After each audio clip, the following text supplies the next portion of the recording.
हरियाणा के मेवात से बड़ी खबर सामने आ रही है। आपको बता दें कि कोरोना के साथ साथ मलेरिया डेंगू से निपटने की स्वास्थ्य विभाग की तैयारियां।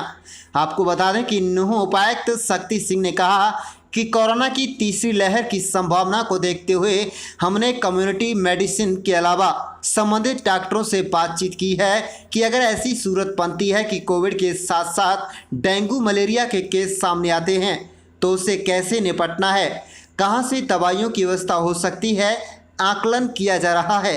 स्थिति गंभीर होने से पहले ही आपसी तालमेल बनाकर निपटने की रणनीति पर बैठकों का दौर चल रहा है।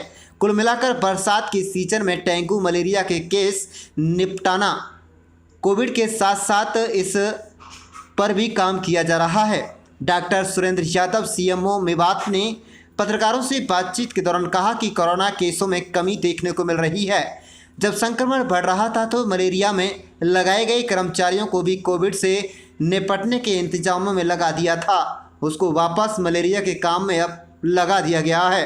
रात की खबर यह है कि अभी तक इस वर्ष कोई मलेरिया का केस सामने नहीं आया है। जून जुलाई माह में मलेरिया डेंगू मच्छरों की संख्या जलभराव की वजह से बढ़ जाने के चलते केस सामने आते हैं। स्प्रे, मच्छरदानी, जलभराव की जगह काला तेल इत्यादि डाला जाता है। आपको याद रहे कि पिछले कुछ सालों में हरियाणा में सबसे ज़्यादा मलेरिया के केस सामने आते रहे हैं, लेकिन स्वास्थ्य विभाग की टीमों ने पिछले 1-2 सालों में लोगों के सैंपल लेकर दवाइयाँ दी, जिससे अब मलेरिया का इस जिले में खात्मा होता दिख रहा है। आप देख रहे नुह मेवात से लियाकत अली की रिपोर्ट। कुछ यही बात चल रही थी। हमने तीसरी वेव की संभावना को देखते हुए जो एपिडेमियोलॉजिस्ट हैं, जो हमारे कम्युनिटी मेडिसिन के लोग हैं, उनको हमने यही अनुरोध किया है कि जो समय टेंटेटिव लग रहा है उस समय पे वेक्टर बॉर्न डिजीज़ भी आएंगी, डेंगू मलेरिया टाइप की बीमारी भी हो सकती हैं।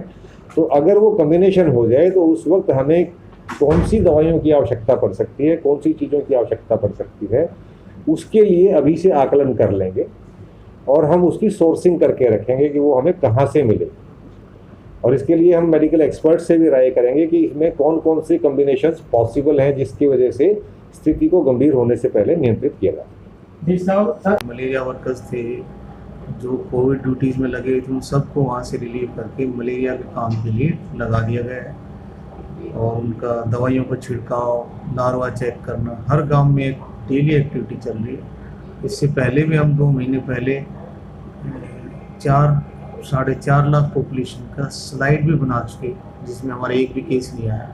और अब ये जून और जुलाई, ये मेनली स्टार्ट होता है जून और जुलाई से, तो हमने बड़ा एक्टिवली जो है ना डेली रिपोर्टिंग हो रही है, डेली डिटेक्ट कर रहे हैं। और इस साल अब तक कोई not a single case of malaria अभी नहीं मिला है।